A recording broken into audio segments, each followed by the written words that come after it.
La humanidad siempre se ha visto azotada por diferentes pandemias. Entre 1346 y 1353 se produjo la mayor pandemia de la historia de Europa, la peste bubónica o peste negra, algo de una magnitud desconocida que solo es comparable con la terrible plaga de tiempos del emperador romano Justiniano, entre el 541 y el 543. Esa es la primera epidemia de peste bubónica de la que se tiene noticia. Llegó desde Etiopía al puerto egipcio de Pelusio y de allí a la capital, Constantinopla, propagándose por todas las rutas comerciales del Mediterráneo al resto de Europa. La mortalidad que causó fue terrible. Según Procopio, la principal fuente, había días que en Constantinopla se llegaron a enterrar entre 10.000 y 15.000 personas. Se calcula que la ciudad perdió un 40% de su población y Europa unos 4 millones de personas. Volvamos al siglo XIV y veamos cuáles son las características de la plaga de la peste negra.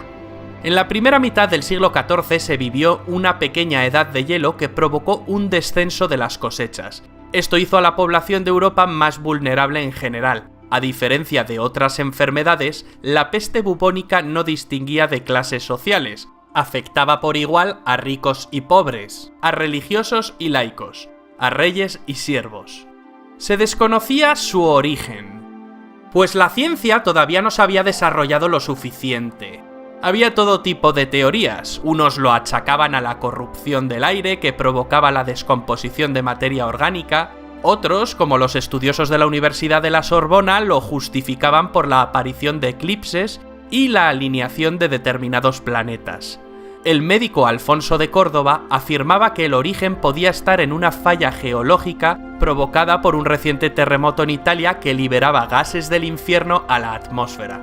Un médico de Marsella dictaminó que se transmitía por mirarse a los ojos, y los eclesiásticos clamaban desde el púlpito de sus iglesias que era un castigo de Dios por los pecados de la humanidad. La explicación era mucho más sencilla, o no, según se mire. La enfermedad la transmitía un agente infeccioso llamado Yersinia pestis, que afectaba a las ratas. Y las ratas tenían pulgas, que por medio de una picadura transmitían este microorganismo a los seres humanos. Las ratas y las pulgas, en la Edad Media, convivían con las personas en las calles, en las casas, en los barcos. ¿Qué proceso tenía la peste? La peste es una zoonosis, una enfermedad infecciosa que, como hemos visto, pasa de los animales a los seres humanos.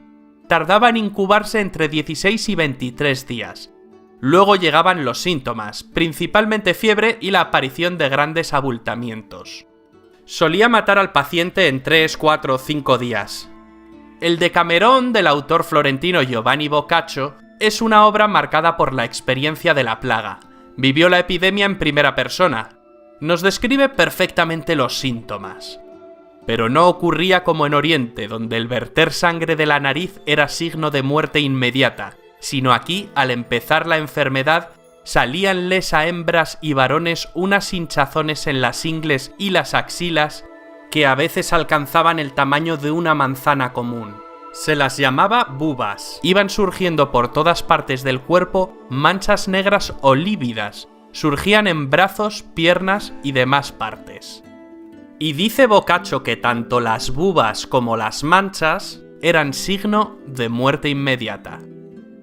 A veces la enfermedad tenía otras variantes. Por ejemplo, la peste septicémica, que se producía cuando el agente infeccioso pasaba a la sangre produciendo grandes manchas oscuras en la piel, de ahí la otra denominación de la enfermedad, como peste negra. La otra variedad era la peste neumónica, que se producía al pasar la bacteria a los pulmones del enfermo. Tanto la septicémica como la neumónica eran mortales casi en el 100% de los casos. ¿Cómo se propagó por Europa? Se sabe que la peste bubónica se originó en China, donde se cobró la vida de millones de personas. De allí pasó a Asia Central, dominada por los mongoles. A través del flujo comercial de la ruta de la seda llegaría a Europa. El primer lugar afectado fue la ciudad comercial de Cafa, en la península de Crimea. La población estaba asediada por el ejército mongol de la Horda de Oro. Algunos de los soldados de las tropas asiáticas ya venían enfermos. Se dice que lanzaron sobre las murallas trozos de cuerpos de víctimas de la peste con sus catapultas, para enfermar a los sitiados. Los comerciantes genoveses, en cuanto se desató la epidemia en las calles de la ciudad, huyeron en sus barcos llenos de ratas, llevando la bacteria primero a Constantinopla, después a Alejandría, hasta llegar a Sicilia. Cuando llegaron a Génova ya se conocía que traían la peste, y no les dejaron atracar, así que pusieron rumbo a los puertos del sur de Francia como Marsella, y a los de la Corona de Aragón. Y desde esos lugares ya nadie pudo frenar su extensión por el resto de Europa. Muy pocas zonas se libraron del azote de la enfermedad, solo países como Islandia o Finlandia tuvieron esa suerte. Hay muchas diferencias entre las distintas cifras de muertos que la plaga provocó en el siglo XIV.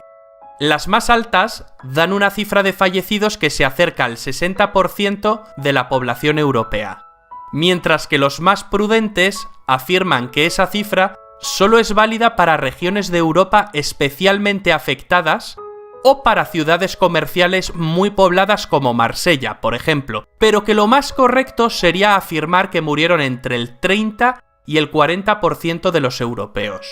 En París, una de las ciudades más afectadas, se llegó a enterrar a más de 500 personas al día.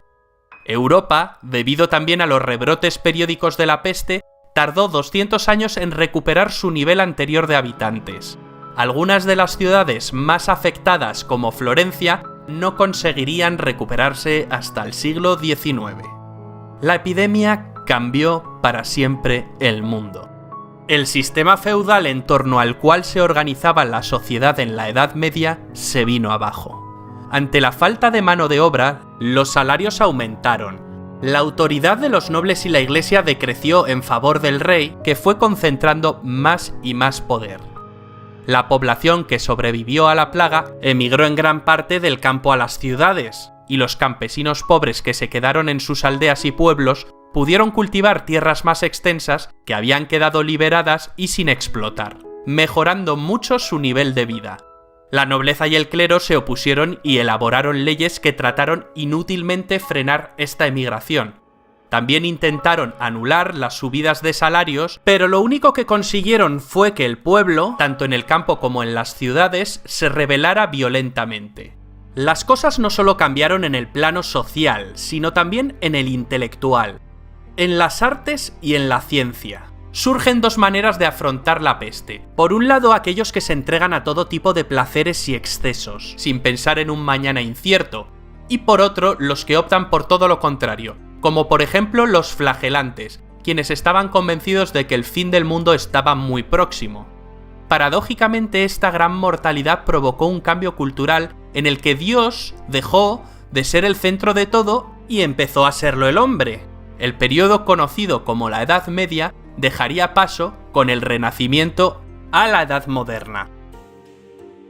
En todas las crisis siempre hay un chivo expiatorio. En este caso fueron los judíos. Se les acusó de envenenar pozos, puertos y calles para acabar con los cristianos. Serán muchos los que mueran en los pogromos de Alemania, Suiza, Aragón, etc. Fue necesario que el Papa Clemente VI publicara una bula papal para exculparlos de la responsabilidad de la plaga. También este papa declaró herejía al movimiento de los flagelantes. La peste rebrotará periódicamente con menos intensidad en Europa, hasta principios del siglo XVIII, y en el resto del mundo hasta el siglo XIX. Hoy en día la peste se cura con antibióticos, pero no está ni mucho menos erradicada. En Estados Unidos se han registrado casos en Nuevo México, Arizona, California y Colorado. Se han detectado también casos en África. En el 2017, en Madagascar, donde es endémica, hubo un terrible brote que afectó a casi 2.000 personas y le costó la vida a cerca de 200. De todo lo que os hemos contado, podemos quedarnos con el dato esperanzador de que la humanidad a lo largo de la historia se ha enfrentado a diferentes epidemias y que, aunque a veces haya pagado un precio elevado, siempre las ha superado.